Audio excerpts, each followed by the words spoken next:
अस्सलामुअलैकुम दोस्तों, ਅੱਜ ਅਸੀਂ ਇਹ ਡੋਂਕੀ ਪੰਪ ਤੁਸੀਂ ਦੇਖ ਸਕਦੇ ਹੋ। ਇਹਨੂੰ ਅਸੀਂ ਬਿਲਕੁਲ ਨਵਾਂ ਕਰਨ ਲੱਗੇ ਹਾਂ। ਜਿਸ ਤਰ੍ਹਾਂ ਨਵੇਂ ਦਾ ਸਾਊਂਡ ਹੁੰਦਾ ਇਸ ਤਰ੍ਹਾਂ ਬਣਾਉਣ ਲੱਗੇ ਹਾਂ। ਇਹਦਾ ਕਾਫੀ ਸ਼ੋਰ ਸੀਗਾ, ਦੇਖ ਸਕਦੇ ਹੋ। ਕਾਫੀ ਇਹਦੀ ਹਾਲਤ ਖਰਾਬ ਹੋਈ ਪਈ ਹੈ। ਇਹਦਾ ਚੱਕਾ ਬਿਲਕੁਲ ਬਲੈਕ ਹੋਇਆ ਪਿਆ ਵਾ। ਹੁਣ ਤੁਹਾਨੂੰ ਅਸੀਂ ਸਾਊਂਡ ਇਹਦਾ ਚੈੱਕ ਕਰਾਉਂਦੇ ਹਾਂ ਕਿਸ ਤਰ੍ਹਾਂ ਇਹ ਡੋਂਕੀ ਪੰਪ ਸ਼ੋਰ ਕਰਦਾ ਸੀਗਾ। ਪਹਿਲੇ ਤੁਸੀਂ ਪੁਰਾਣਾ बगैर सैट होए तो ਇਹ ਸ਼ੋਰ ਇਹਦਾ ਚੈੱਕ ਕਰੋ। ਪਹਿਲੇ ਇਹ ਸ਼ੋਰ ਚੈੱਕ ਕਰੋ ਕਿਸ ਤਰੀਕੇ ਕਰਦਾ ਪਿਆ।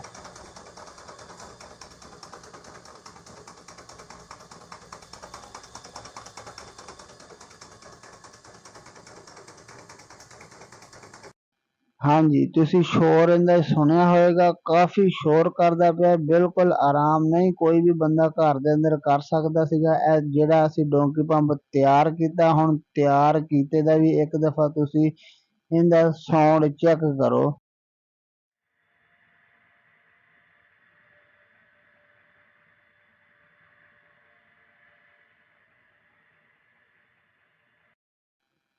हाँ जी, वीडियो अच्छी लगे तो वीडियो ਨੂੰ ਲਾਈਕ ਤੇ ਚੈਨਲ ਨੂੰ ਸਬਸਕ੍ਰਾਈਬ ਲਾਜ਼ਮੀ ਕਰ ਦੇਣਾ। ਤੁਸੀਂ ਦੋਨੋਂ ਦਾ ਸਾਊਂਡ ਚੈੱਕ ਕਰ ਲਿਆ।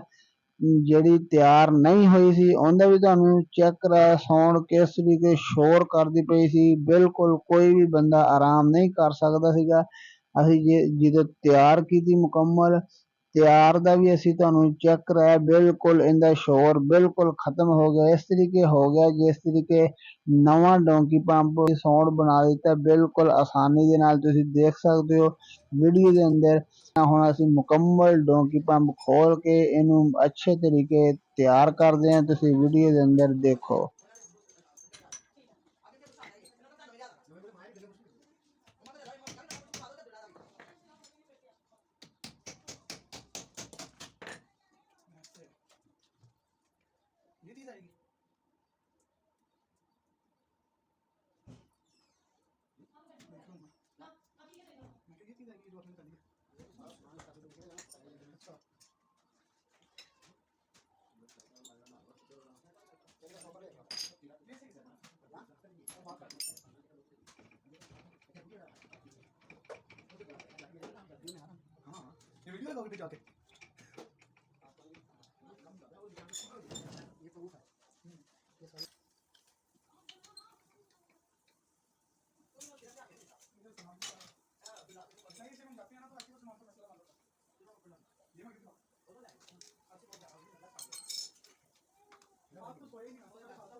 कोई कम पानी ज्यादा लग रहा है, पानी इसके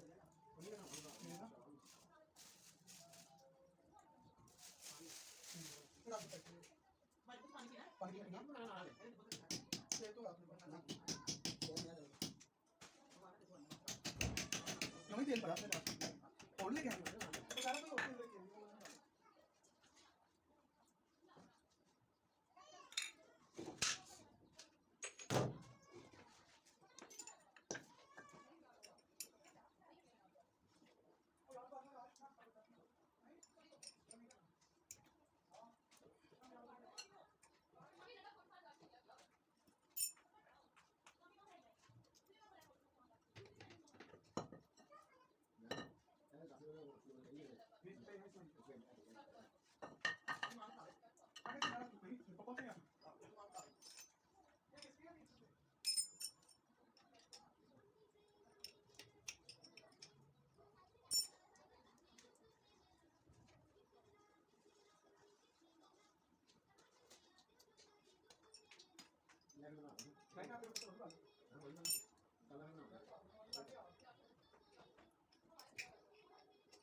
दुकानदार बोले दुकान है कोई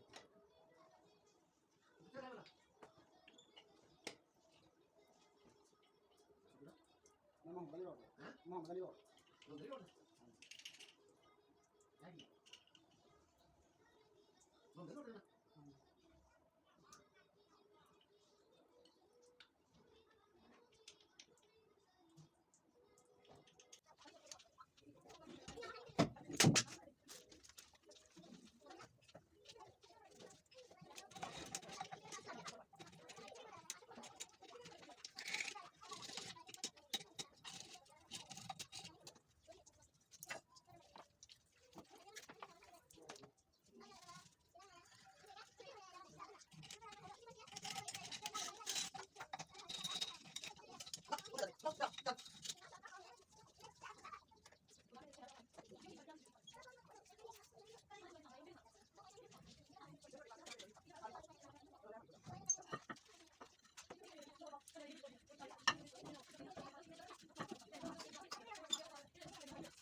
शादी को बनाया चल सीखना नहीं पूरे साथ में मिल गया पूरे साथ में मिल गया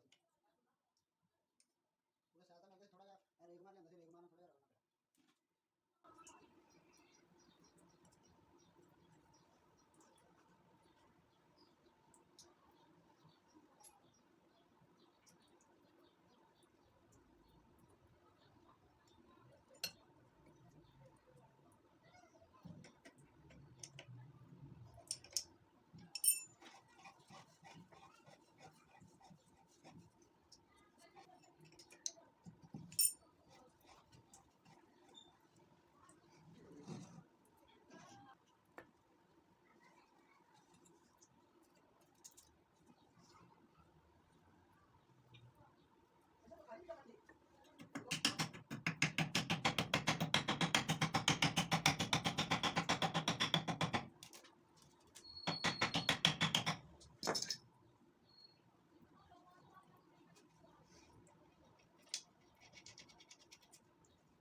Vai, tá vendo?